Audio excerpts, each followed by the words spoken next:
किसान मित्रों नमस्कार।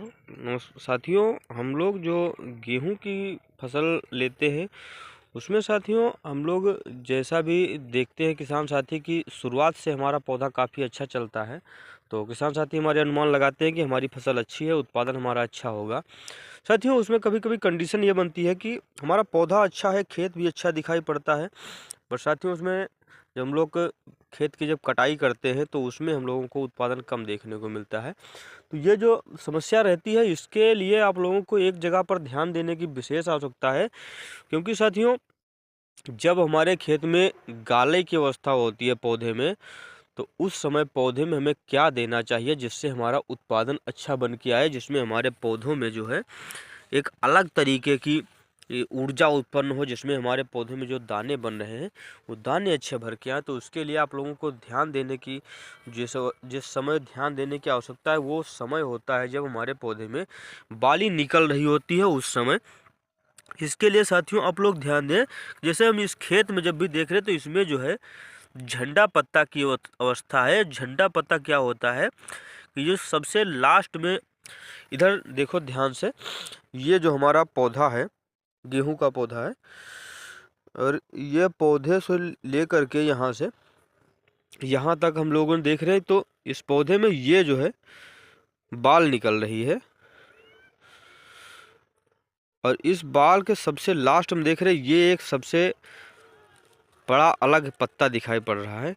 ये सबसे लास्ट में पत्ता निकलता है। अब इसके बाद इसमें अनुमान लगाया जाता है कि इसमें पत्ते नहीं निकलेंगे, अब इसमें बाली निकलेगी। ये लास्ट पत्ता है, तो ये पत्ता काफ़ी लंबा होता है और इस पत्ते पर इतना लोड होता है कि बाली में जो भी पोषण आएगा उसके लिए प्रकाश संश्लेषण की क्रिया करके जो भोजन एकत्रित करने का काम है वो इसी पत्ते का है। इस अवस्था में साथियों इस पत्ते को भोजन की तेज आवश्यकता है, और इस समय हमारे जो गेहूं के दाने हैं वो हमारे तेजी से भरे, इसके लिए हम लोगों को इस खेत में देना चाहिए सबसे अच्छा जो पोषक तत्व है वो पोटेशियम देना चाहिए, पोटास। साथियों पोटास से जो दाने की भराई होती है वो अच्छी होती है, क्योंकि पोटास ही ऐसा तत्व है जो दाने में चमक और दाने का भरान अच्छा करता है। इससे साथियों होता है कि बाली लंबी निकलती है और जो हमारे पौधे हैं वो कमज़ोर नहीं होते हैं। इसमें जब पौधों में जब ताकत होगी तो ही ये आगे चल के अच्छा उत्पादन दे पाएंगे। साथियों इस पोटास के साथ साथ में हम लोगों को देना रहता है बोरान। बोरान क्या काम करता है?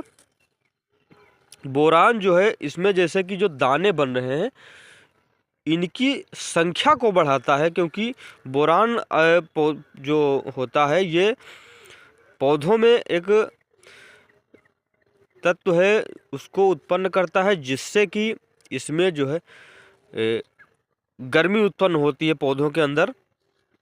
उस कारण इसमें जो विकास क्रियाएं हो रही होती हैं वो तेज़ी से होती हैं। उसके लिए साथियों जब हम लोग बोरान इसमें देते हैं तो जो दानों की संख्या है वो, जैसे यहाँ से दानों की संख्या बढ़ जाती है, इन पर गिनती में दाने बढ़ जाते हैं, और उधर पोटास जो है इन दानों के भरान में बढ़ोतरी करता है।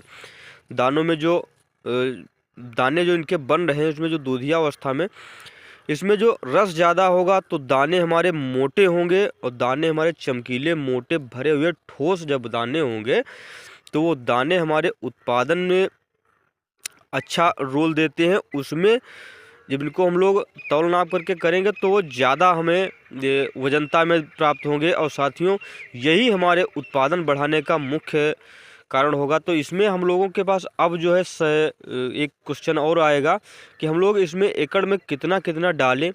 तो साथियों आप लोगों को ये 0,050 मिल रहा है तो आप लोग 1 किलो पर एकड़ के हिसाब से डाल दीजिए। 0,5234 मिल रहा है तो भी आप लोग 1 एकड़ के हिसाब से 1 किलो पर एकड़ डाल दीजिए। और बोरान की जो हम लोग मात्रा इसमें मिलाएंगे तो बोरान को हम लोग 1 ग्राम बोरान को 1 लीटर पानी के हिसाब से मिलाएंगे। जैसे कि हम लोग 100 ग्राम बोरान यदि लेंगे तो उसको हम लोग 100 लीटर पानी में ही घोलेंगे। उसके बाद हम लोग इसमें खेत में छिड़काव करेंगे तो उससे हमारा उत्पादन बढ़ेगा। धन्यवाद किसान साथियों।